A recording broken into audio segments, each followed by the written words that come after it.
What is going to Sync Gradelock here? I'm your host, Sam Rico, and like I say to all my wonderful, beautiful face out there, miss you, love you. We're doing a joint deck profile of Kagero. If you guys don't know, last weekend we had an ARG at Paipay Brothers Gaming at Ford, New Jersey. I topped 8 with Kagero. I was like, you know what? I'm going to play the best deck ever, the deck that I know that John made. And the deck did really well. I wasn't Gradelock once. The whole time I never got Gradelock. I was like, sweet. And I kept doing waterfall. He's lying to you guys. He literally chose the deck last minute. Yeah. He was like, John. I was like, Henry, what deck do you want to go in with? He's like, what do you got? I was like, I got Kagero and I got Murakumo. He's like, give me your Kagero. I was like, okay. Basically, yes. And of course, you know, like I said, John made it, and I just played it. And yeah, so John's gonna break down for us and explain his reasons why. But in all honesty, I had a great time playing the deck. I had so much fun, and it was like my second time or third time playing Kagero. So Waterfall just wins games. Basically. All right, so we play one grade 4 in this deck, and that grade 4 is Novel. His effect never won me a game. I activate his effect, I don't win until like 3 turns later. He's literally just a tank. Bushi gave us a tank. That's it. It's like, okay, cool. It's great against Excel decks. Oh yeah, what is it? Effect Soul Blast to grade 3 or higher. And you get to blow up your opponent's board if they're at 5 damage. They gets plus 20k, -1 drive check, and no triggers activate. That's it? That's it. This doesn't do anything. That's it. Yeah, it's literally what Henry said. It's just there as a tank, and if you, by golly, go against a freaking Excel deck, it'll maybe nuke their board and maybe do some damage to them. Bushi doesn't care about Kagero. Okay, so grade 3s. Overlords, they did so much work. I honestly actually won 2 games with him. Just restanding, having a crit trigger on himself just won me so many games. Yeah, the fact that it's still a very good turn 1 ride, and the fact that if you drive check a critical trigger and you decide to restand him after their first no guard, you can basically kill them right there on that turn is really good. Broken. And also good as a rear guard. So the last one, go plus 10k. Numbers. And like the main reason why this deck is good. Waterfall. So literally against both my Neo Nectar matchups, I waterfalled them to death. They were like, I have all my PGs in hand, but I can't do anything. I was like, sweet, waterfall. And they're like, oh no. And they're like, alright, Gaia. And they're like, seriously, you play Gaia? I was like, yes, I play Gaia. So literally I waterfalled all my Neo Nectar players. Yeah, this card is still good. Honestly guys, I mean, if you want, go ahead and try playing one of that, sure, why not? But you're mainly going to want to use this to kill every single game. See. Alright, grade 2s. We play 2 Bellicosity Dragon. Basically, the beat stick made numbers. I usually never needed a booster behind it, but overall, it put in the work.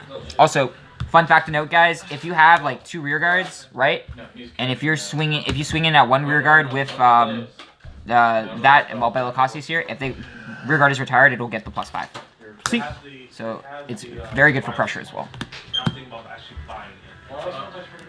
And then we play 2 Novel Critic.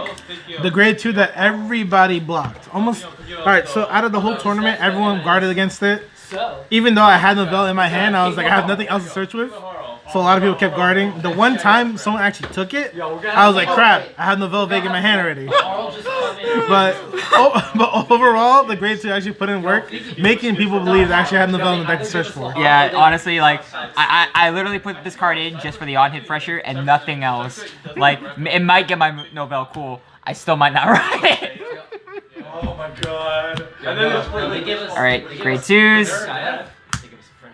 Continuing, 4 in a Holland. I mean, basically, it got rid of the grade 1s that I needed to kill, especially against Neo Nectars. I needed to get rid of their grade 1s that bounce back to their hand to keep doing the +5.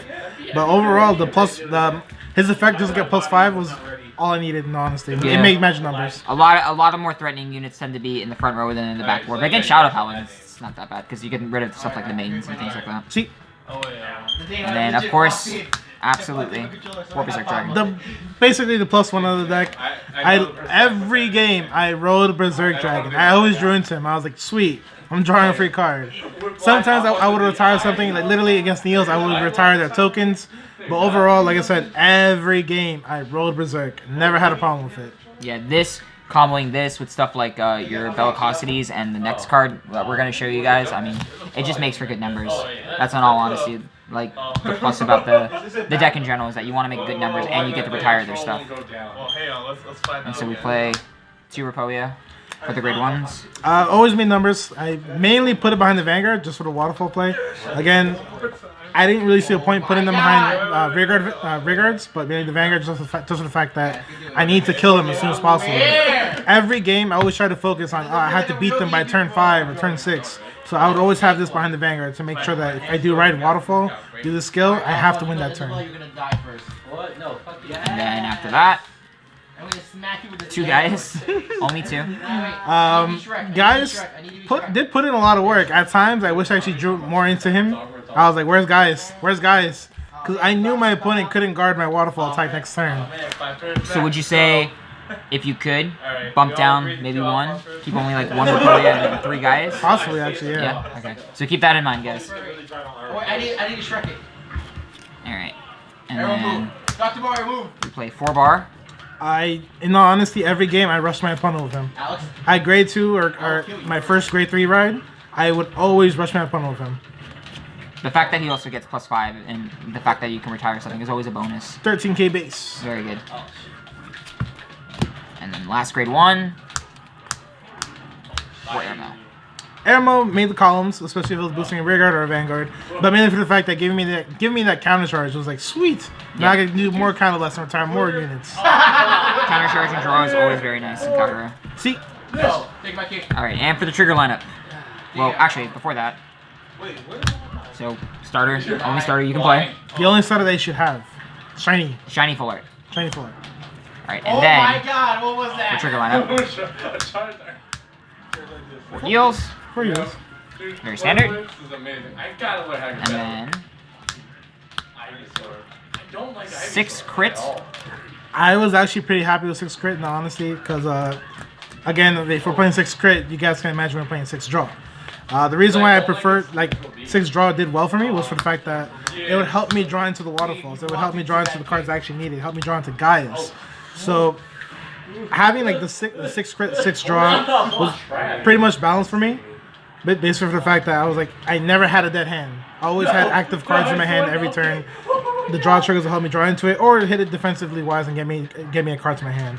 And I would, like I said, wouldn't change the number at all. There you go. Pretty standard stuff, guys. I mean, in all honesty, not much of the deck has changed from the last time you guys have seen it. Literally, the only things that been put in have been like the Nobels, maybe the Bellicosities. I can't remember if that was there on the last deck profile, and the Novo Critics. Those are literally the only 3 cards that have changed. And even then, like, you can totally get away with not running these at all. I personally feel like. But I mean, I don't know what you would think about Henry. I would keep it. You'd keep it? Yep. Oh boy, alright, you hear to hear for folks from Mr. Top 8 ARG over here. He would not change the deck. So go ahead, guys, if you think you like the build. I think it's pretty original. I honestly had fun playing the deck. I had a great time. Again, I was never Gradelock the whole day. The whole day my hand was consistent. I just had a great time overall. There you go, guys. Again, guys, remember to hit that like button. If you guys have any comments, leave a comment down below. If you guys want to subscribe to our channel, I suggest it because we will have more Cardfight Vanguard content.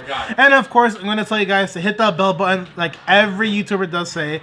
Please hit the bell button, even though it's irrelevant to me. It's probably relevant to John. John really wants you to hit the bell button. But it's irrelevant for me, though. So if you want to hit the bell button, go ahead. If you don't want to hit it, don't hit it. And again, guys, deuces.